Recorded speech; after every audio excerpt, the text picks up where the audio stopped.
से बढ़कर दुआ क्या है। अपने बच्चों को दुरूद का पाबंद बनाओ, खुद दुरूद शरीफ कसरत से पढ़ो। एक बात कहने लगा था, लेकिन अभी मैंने दलाइलुल खैरात शरीफ का जिक्र किया। दलाइलुल खैरात शरीफ ये किताब लिखी क्यों गई? हजरत सैयद सुलेमान जज़ोली रहमतुल्लाह अलैह ने ये किताब क्यों लिखी? उसकी वजह एक छोटी सी बच्ची है, एक नन्ही सी बच्ची है।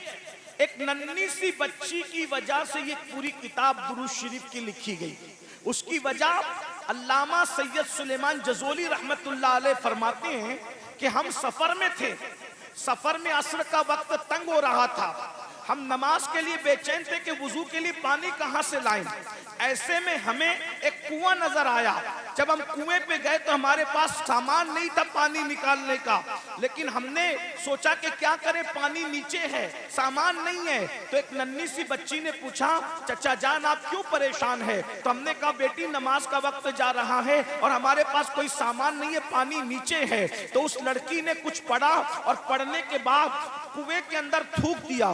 तो उसके थूकने की बरकत से कुएं का पानी उबल कर ऊपर आ गया। हमने आसानी के साथ वुजू किया और लड़की को कहा बेटी तुम रुकना, नमाज के बाद तुमसे कुछ बात करनी है। नमाज पढ़ के हमने लड़की से कहा बच्ची तू तो बड़ी साहिबे करामत है कि तूने पानी के अंदर लुआब डाला तो पानी कुआं पानी से भर गया, वजह क्या है? उसने कहा हजरत मेरी माँ जब मुझे सुलाती है तो सोते वक्त तो मुझे बताती है कि रसूलुल्लाह जब कुएं में अपना लुआब डालते थे तो कुएं में सूखा हुआ कुआं पानी से लबालब भर जाता था, खारी कुएं में लुआब डालते थे तो वो खारी कुआं मीठा हो जाता था। जब मैंने आपकी मुसीबत देखी सोचा कि मैं आपकी कोई मदद नहीं कर सकती, मैं तो छोटी सी बच्ची हूं, तो मेरे दिल में ख्याल आया जिसके लुआब से सूखा कुआं पानी से भर जाता है उस पर एक मर्तबा दुरूद पढ़ लूं। और मैंने दुरूद पढ़ा और दुरूद पढ़कर नामे मोहम्मद का जो मैंने दुरूद पढ़ा सोचा वही लुआब में कुएं में डाल दूं।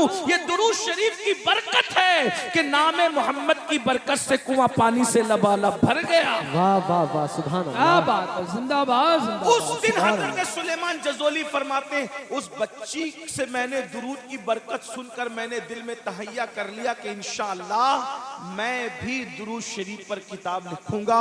और फिर पूरी दलाइलुल खैरात लिखी। हजरत सैयद सुलेमान जज़ोली का इंतकाल हुआ, उनको दफन कर दिया गया। कई सालों के बाद जब कब्र खुली तो लोगों ने देखा आपका जिस्म तरोताजा था। तो ये दुरूद शरीफ की बरकत है, जो 1000 मरतबा दुरूद शरीफ पढ़ेगा इंशाअल्लाह उसकी कब्र की मिट्टी उसको नहीं खाएगी, उसका जिस्म सड़ने से महफूज रहेगा और उसका कफन भी इंशाअल्लाह महफूज रहेगा। सुल्तान महमूद गजनवी महीनों के बाद उनकी कब्र खुली तो जिस्म तरोताजा था। लोगों ने बताया कि सुल्तान की आदत थी उस वक्त तक सुल्तान सोते नहीं थे जब तक मेरे आका पर 1000 मरतबा दुरूद शरीफ नहीं पढ़ लेते थे सल्लल्लाहु अलैहि वसल्लम। ये मुख्तसर दुरूद शरीफ है, इसको अगर आप 1000 बार पढ़ोगे तो 20 मिनट में 1000 बार दुरूद शरीफ हो जाएगा। 500 बार पढ़ोगे तो 10 मिनट में हो जाएगा। मेरे भाइयों हम सब के लिए वक्त निकालते हैं, क्या हम अपने आका के लिए वक्त नहीं निकाल सकते? बस इसी पैगाम के साथ मैं आपसे इजाजत चाहता हूं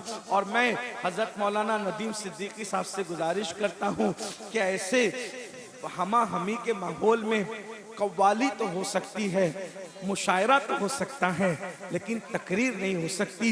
जलसा रखिए, किसी ग्राउंड में रखिए, सुकून की जगह पे रखिए ताकि सुकून से गुफ्तगू हो सके। बहरहाल जितनी गुफ्तगू आपने मेरी सुनी है मैं आप सबका शुक्रिया अदा करता हूँ। मुझे बदायूं शरीफ जाना है, मैं आपसे इजाज़त चाहता हूँ, लेकिन एक गुजारिश है कि जलसा मेरी तकरीर पे ख़त्म नहीं हुआ है, आज जलसा मेरी तकरीर पे शुरू हुआ है। और मेरे बाद हमारी जमात के मुझसे बहुत बड़े बड़े उलमा, खुतबा, मुफ्तियान किराम और दानिश्वरों के खिताबात आपको सुनना है। हज़रत अल्लामा मुफ्ती हनीफ साहब भी हैं और मैं मुफ्ती जावेद अख्तर साहब भी हैं और भी बहुत से उलमा, मैं सबके नाम नहीं जानता, लेकिन बहरहाल जो भी हैं एक बात हमेशा याद रखना, एक बात कह के जा रहा हूँ, जलसे में ये सोच के मत आना कि मुकर्रिर कौन आ रहा है, नहीं, हम मुकर्रिर के नाम पे नहीं आते। पीर कौन आ रहा है, नहीं, पीर के नाम पे नहीं आते। शायर कौन आ रहा है, नहीं, हम शायर के नाम पे नहीं आते। हम सिर्फ जलसे में आते हैं तो रसूलुल्लाह के नाम पर आते हैं। इसलिए कौन सुनाएगा ये मत सोचो, क्या सुनाएगा ये सोचो। जो भी आएगा मेरे आका का फरमान सुनाएगा। इसलिए ऐसे जलसे सजाने के लिए बहुत मेहनत करनी पड़ती है। अफरा तफरी का माहौल न पैदा करें। और वॉलंटियर से मेरी गुजारिश है, मैं आपकी तकलीफ समझता हूँ कि ये ट्रैफिक का निजाम दरहम बरहम होता है तो पुलिस वाले आप पर प्रेशर करते होंगे, समझते हैं, लेकिन आप भी लोगों को प्यार से समझाइए, मोहब्बत से समझाइए। उसकी वजह यह है हमारे बुजुर्गों ने रोजे तोड़ दिए मगर किसी का दिल नहीं तोड़ा। हम लोग अगर ये पब्लिक जलसों में आना छोड़ दे तो हम जलसा करने के काबिल न रहे। कितना भी बड़ा मुकर्रिर आप बुलाएं, पब्लिक नहीं आएगी तो जलसा कैसे करोगे। तो ये लोग हमारे लिए बहुत कीमती है जो अपना काम धाम छोड़ के, भाइयों सियासी जलसे में 500-500 रुपए देकर लोग लेके जाते हैं तो भी लोग जाकर इधर उधर घूमते हैं, बैठते नहीं है। ये हमारी आवाम है जो मुफ्त में आती है, पैसा खर्चा करके आती है, वक्त की कुर्बानी दे के आती है। तो इसलिए हमें इनकी कद्र करनी चाहिए, इनकी इज्जत करनी चाहिए और किसी का दिल मत तोड़ो निजाम चलाने के लिए। एक बात मुझे याद आई, तकरीर तो मेरी खत्म हो गई, लेकिन दिल कितनी कीमती चीज है। इमाम हसन बसरी पाक एक सफर में जा रहे हैं तो देखा कि एक बेश्ती पानी बेच रहा है। पानी बेचते हुए उसको देखा तो बेश्ती कहता है, लोगों मेरा पानी ले लो, सुबह से मेरा पानी किसी ने खरीदा नहीं है, मैं अपने बच्चों को क्या ले जाकर के घर खिलाऊंगा पिलाऊंगा।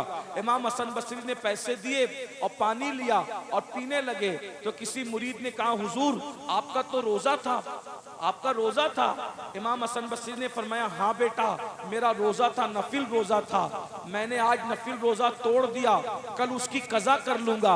अगर मेरे इस भाई का दिल टूट जाता तो मैं उसकी कज़ा कब करता। टूटे हुए रोजे की कज़ा तो है लेकिन टूटे हुए दिल की कज़ा कब है। और याद रखना, जो लोग दिलों को जोड़ते हैं अल्लाह उनकी बेहिसाब मग़फ़िरत फरमाता है। इसलिए इन चीजों का ख्याल किया जाए। अस्सलामु अलैकुम व रहमतुल्लाहि व बरकातहू। वालेकुम।